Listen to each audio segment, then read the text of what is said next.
मैं तो यही सोच कर आई थी कि 2-4 दिन के लिए किरण को अपने साथ घर ले जाऊँ। अ, दरअसल किरण का फ़ोन आया था, कह रही थी घबराहट हो रही है उसे और बेचैनी और डिप्रेशन महसूस कर रही है। पहली प्रेगनेंसी है, अक्सर लड़कियाँ ऐसा ही महसूस करती हैं। फिर उन पे प्रेशर भी बहुत ज़्यादा होता है। आप तो समझती हैं इस बात को।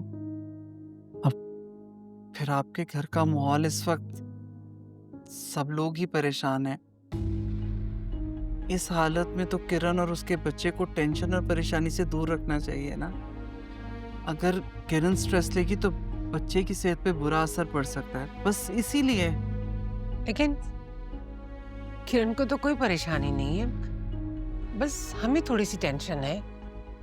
कैसी बातें कर रही हैं आमना बहन? अगर एक घर के सारे अफराद परेशान हों, तो उन्हीं के बीच में रहने वाला एक फर्द कैसे खुश और मुतमईन रह सकता है?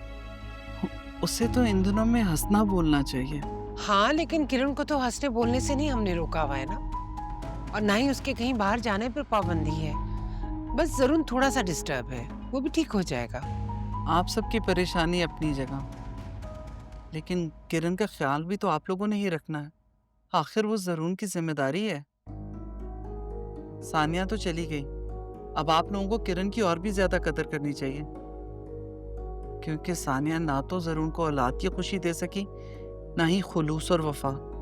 ये सब कुछ उसे किरण दे रही है और आपको भी किरण की सेहत और ज़हनी हालत का ख्याल रखना चाहिए।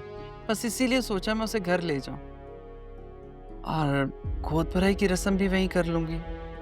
आपको कहना मुझे मुनासिब नहीं लगा। सोचा शायद आप लोगों में रिवाज ना हो और फिर घर का माहौल ऐसा हुआ है, सभी परेशान हैं। मगर मैं चाहती हूँ कि किरण मेरे सामने रहे। ऐसा नहीं है कि मैं किरण की तरफ से गाफिल हूँ, बस थोड़ी सी परेशानी है हमें, वरना किरण से ज्यादा मुझे उसके बच्चे की फिक्र है। और रही बात गोद भराई की, वो हम अपने घर में करेंगे। आप चाहें तो किरण से जाके उसके रूम में मिल सकती हैं। मैं आपकी चाय वहीं भिजवा देती हूँ। बल्किस,